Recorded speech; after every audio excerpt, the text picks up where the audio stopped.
Hi, LeBron. Jim Slater with AFP. I just wanted to ask, in light of Steph Curry pulling out of the Olympics yesterday, I wondered, one, if you've made any sort of decision on that yet, even the series not being over, and two, what will be the key factors that go into the consideration of whether you would play in the Olympics one way or the other? Well, I'm just now hearing about Steph pulling out, but my decision has never been on anyone either playing on the team or being invited or not playing. I haven't made a decision yet, and I probably will make it right after the season is over. Front left. Jason Lodecker, Big Journal. Ty said after game 2 that you guys need to be more physical defensively, kind of alluding to the style you played last year. Is this team capable of playing that style again, and why? What was working defensively last year that is not working now? Well, I haven't looked at last year's postseason. A lot of things has changed from last year. You know, a lot of different circumstances, a lot of different, rotations have changed. But if that's what Coach Lou wants us to do, and we have to follow his game plan, and we got to do it. And if guys are out there not following the game plan, then he has to sub them out, and other guys have to come in and do what he wants to do. I mean, he's the commander, and we got to go out and do it. Bill over here on the right. Bill Livingston, Plain Dealer. LeBron, everyone always says the bench players, the role players play better at home. Besides that and familiarity, sleeping in your own bed, what goes into the home court advantage? You guys are unbeaten so far. They had their way out there. Yeah, we're a confident bunch, especially at home, and definitely our role players have given us a huge boost, throughout this postseason. Not only on the road, but especially at home. Our fans have done a great job of giving us everything, and it's our job to kind of give it back to them. So I know the guys are excited about the opportunity to get back out there tomorrow night and defend home court as we've done so far in this postseason. Jermaine in the back. Jermaine Franklin with TSN. LeBron, I asked Coach Lou if there's anything that you could do to improve your game moving into Game 3, and one of the things he said is just be more aggressive. When you're more aggressive, what does that entail in your game? Well, for me, I try to do whatever it takes to help our team win, and I do everything. Offensively, defensively, getting guys involved, rebounding, everything. So my game, doesn't waver one way or the other. I'm not a pure scorer. I'm not a all-assist guy. I'm not just a rebounder. I do everything. So, for me, I said that after Game 2 that I got to play better. But as far as my numbers, I don't worry about that. Tom here on the right. On 4. Nothing specific. I just got to go out and play better. Tom. Associated Press. Bron, Kevin's been such a big part of this postseason for you guys. How do things change if he can't go tomorrow night and beyond? It's going to be the same thing. It's going to be next man up. We're down to 0-2, and we can't afford to, to look and say, wow, Kev's not playing. What we're going to do is next man up because it's a must-win for us. So obviously his health is very important. But in the situation we're in now, we got to stay confident, and whoever coach decides to give the nod to got to be ready to go, and everybody else got to step up. Joe in the front. Joe Varden, Cleveland.com. LeBron, it's been a long time since you've been down 0-2 in a series, but your last 2 times, one was against the Pistons in 2007. You guys came back and won that. And the other one was the Celtics the next year, and you forced a Game 7. Do you rely at all on those 2 experiences as you approach this 0-2 deficit, and what is it? How do you climb out of an 0-2 hole? I don't know. I don't really think about past experiences too much. This moment is what it is today, and you do a great job of taking me back. You love my history.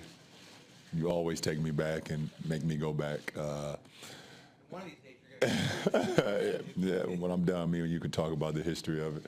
But for me, I'm the leader of this team, and we have other guys that's ready to step up. Obviously, it's a do or die game for us.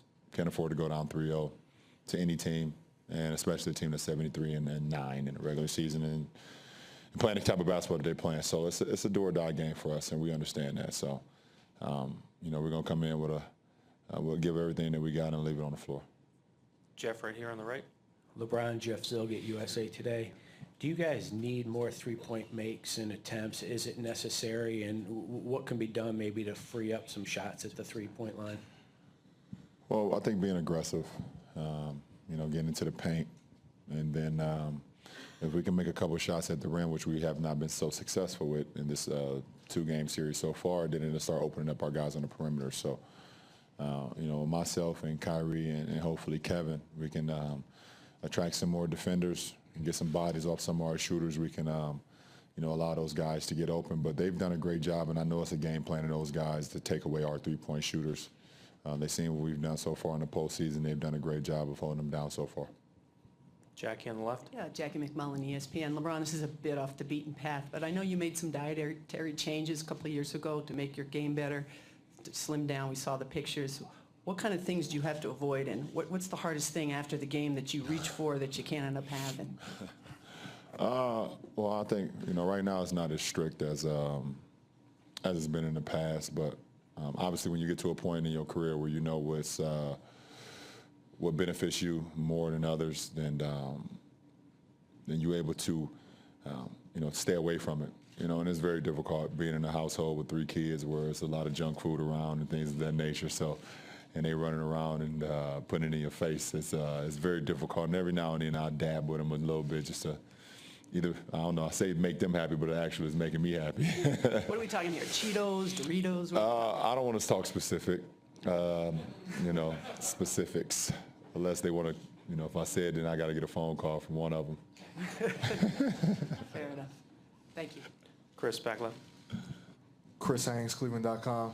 Brian, when the Raptors tied the series at 2 last round, you said there was no need to panic. You've been in a lot of adverse situations, and you said that wasn't one of them at that time. The Warriors, they just took care of home court, but it seemed like the way they did it and the size of their advantage. Does this qualify as an adverse period? Well, and so how does that change what you say to the team or approach? Well, I think game 1 we played good basketball. They took care of business for 12 minutes and took us out the game, and that was the fourth quarter. Game 2, for 2.5 quarters, they pretty much did what they wanted to do.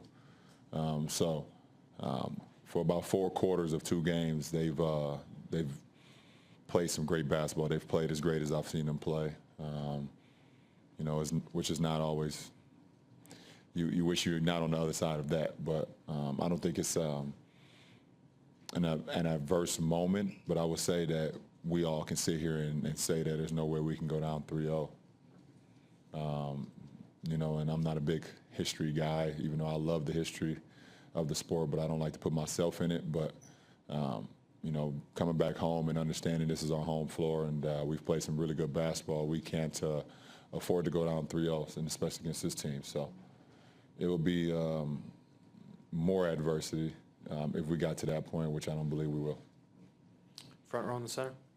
LeBron, Hayden Gross, Scout.com.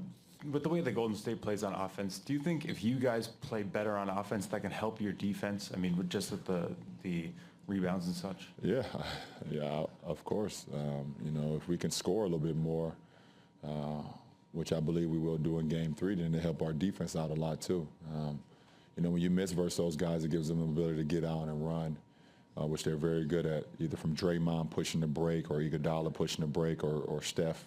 And then those guys run the floor and they run to their spots and they create a lot of problems. So, if they're taking the ball out of bounds, then it slows it up just a little bit. So we got to do a better job of putting the ball in the basket. Dave on the left. LeBron, Dave McMenamin, ESPN. Phil Jackson commented on the NBA Finals yesterday, and he said, he coached Michael in a series in '93 when the Bulls were down 2-0 to the Knicks, and he played like a man possessed in order to bring the team back. Do you have to get yourself to a different level mentally, or is it the idea of being a man possessed? Could that help you turn the series around? What does that actually mean? It's. I think for me to go out and be who I am and play as true to the game and as hard as I can and try to lead this team as who I am. not anybody else. I'm not Michael. I'm not Ali. I'm not nobody else that's done so many great things for sport. I am who I am, and you know, if I'm able to go out and put together a game like that, it wasn't because I was possessed. It's because I worked on my craft all season long, and you know, that's the result of it. So, Phil's a great coach. Mike's a great player, but I'm who I am. Tim, last one here on the right side. Ron, Tim Reynolds with the AP. It's just common sense that guys like you who touch the ball every trip, you're going to turn it over from time to time, obviously. How quickly after, I mean, you beat yourself up pretty good after the game Sunday night. How quickly did it take you to turn the page off that? And when you went back and studied it, did you just chalk some of it up to just the way they were playing you, or was there some things that you kind of wish you had back to? It was a little bit of both, Tim. I watched the game as soon as I got on the bus. It's the first time in a while I caught the first bus leaving the arena. And myself and James Jones sat next to each other on the bus and watched the game all the way back to the hotel, back to San Francisco. And I seen some of them that was uncharacteristic, but some of them was being aggressive, and they just got their hands on a few of them. A couple of them was bad footwork. I traveled in a few of the third quarter moves where I just took an extra step and wasn't as sound with my footwork. So that's something I can clean up. You know, when I'm out there, you know, making plays for myself and making plays for my teammates as well. So, you know, you're going to have some turnovers, but some of them I can clean up for sure. So out of the 7, I would say, you know, 4 of them I can clean up, and you know, and to stop those guys from, you know, getting out on a break and doing what they do best, and that's filling the lanes and sharing the ball. So, you know, I'll be much better and much more sound tomorrow night. Thank you, LeBron. Yeah.